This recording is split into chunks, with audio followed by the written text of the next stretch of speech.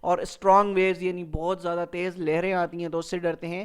While others fear from swimming pools and bath tubs, اور کچھ لوگ ایسے ہوتے ہیں جو سوئمنگ پول سے بھی ڈر جاتے ہیں اور باتھ ٹب سے بھی ڈرتے ہیں, تو ان لوگوں کو کہا کیا جاتا ہے ایکوافوبیا پرسن کہا جاتا ہے, یعنی ان کو پانی سے ڈر لگتا ہے. اچھا, the U S constitution was enforced in 1789. جو یو این کانسٹیٹیوشن ہے جیسا کہ میں نے آپ کو بتایا تھا, ایک تو میں نے ابھی بتایا کہ بریفیسٹ کانسٹیٹیوشن ہے. کیا ہے بریفیسٹ؟ ابھی ہم پڑھ کے آئے ہیں, ٹھیک ہے, بریفیسٹ کانسٹیٹیوشن ہے. اب یہ کب جو ہے انفورس ہوا؟ یہ 1789 کے اندر انفورس ہوا, ٹھیک ہے. اس کے حوالے سے ہم آگے پڑھتے ہیں. There are only 7 articles in U S constitution. اب آپ دیکھیں صرف اور صرف کتنے آرٹیکلس ہیں یو ایس کانسٹیٹیوشن میں؟ صرف 7 آرٹیکلس ہیں. اور اگر ہم پاکستان کا کانسٹیٹیوشن دیکھیں تو اس میں کتنے آرٹیکلس موجود ہیں؟ اس میں 280 آرٹیکلس موجود ہیں. ہیوج ہیوج ہیوج ڈفرنس, ٹھیک ہے. تو آپ دیکھیں یو ایس کانسٹیٹیوشن میں صرف اور صرف 7 آرٹیکلس موجود ہیں. The only president in U S history who resigned was Richard Nixon. اب یو ایس کی تاریخ میں ایک واحد پریزیڈنٹ ایسے ہیں جس نے خود استعفیٰ دیا, یعنی خود ریزائن کیا, ادروائز سب نے جو ہے اپنا ٹینور پورا کیا. تو وہ کون ہے؟ رچرڈ نکسن, ٹھیک ہے, جن کو واٹر گیٹ اسکینڈل پر نکالا گیا تھا. میں آلریڈی آپ لوگوں سے شیئر کر چکا ہوں. دا ووٹنگ ایج ان برٹن, یعنی ووٹنگ ایج جو ہے برطانیہ کے اندر, یو کے اندر, وہ کتنی ہے؟ 18 ایئرس, ٹھیک ہے. اس کے بعد ہم دیکھ لیتے ہیں the Russian president elected for 6 year term. جو آپ کا رشین پریزیڈنٹ ہوتا ہے وہ کتنے سال کے لیے منتخب ہوتا ہے؟ وہ 6 سال کے لیے منتخب ہوتا ہے. اگر ہم پاکستانی پریزیڈنٹ دیکھیں وہ کتنے سال کے لیے منتخب ہوتے ہیں؟ وہ 5 سال کے لیے منتخب ہوتے ہیں, ٹھیک ہے. اس کے بعد the Russian president is elected directly through a popular vote to a 6 year term, یعنی 6 ایئر ٹرم کے لیے جو ہے اب تھرو پاپولر ووٹ جو ہے وہ ان کو منتخب کرواتا ہے. تو یہ آج کا ہمارا لیکچر تھا. امید کرتا ہوں یہ لیکچر آپ کے لیے بہت زیادہ مفید ثابت ہوا ہوگا, اور آپ لوگوں سے گزارش کروں گا کہ آپ ہمارے چینل کو سبسکرائب کر دیں, ہمارے اس چینل کو سبسکرائب کر اس کی بیل آئیکن کی گھنٹی کو بجا دیں تاکہ آپ کو بر وقت ہمارے لیکچرز مل سکیں. اور ایک اور ضروری جو ہے وہ اناؤنسمنٹ کرنا چاہتا ہوں کہ موک ٹیسٹ, جیسا کہ آپ کو پتہ ہے ہم نے اناؤنس کیا ہوا ہے, جو کہ 27 فروری 2022 کو لیا جائے گا, جس کی رجسٹریشن جو ہے وہ صرف 24 تاریخ تک اوپن ہے. یعنی after 24 February we will not accept any registration, ٹھیک ہے. تو آپ لوگوں سے گزارش کروں گا جو ہمارے اسٹوڈنٹس ہیں کہ وہ اس ٹیسٹ میں پارٹیسپیٹ کریں. پارٹیسپیٹ کرنے کا طریقہ بالکل سمپل ہے کہ میں ابھی جو ڈسکرپشن ہے, اس ویڈیو کی ڈسکرپشن ہے, اس میں اس کا لنک ڈال دوں گا, رجسٹریشن لنک ڈال دوں گا. آپ نے اس رجسٹریشن لنک پر جانا ہے اور اپنے آپ کو رجسٹر کرنا ہے, ٹھیک ہے. جو بھی وہاں پر ریکوائرمنٹس ہوں گی وہ ریکوائرمنٹس پوری کر کے آپ اس ٹیسٹ کا حصہ بن سکتے ہیں. تو ٹھیک ہے, پھر ملتے ہیں انشاءاللہ کل ایک نئے لیکچر کے ساتھ. جب تک اپنا بہت خیال رکھیے گا. اللہ حافظ.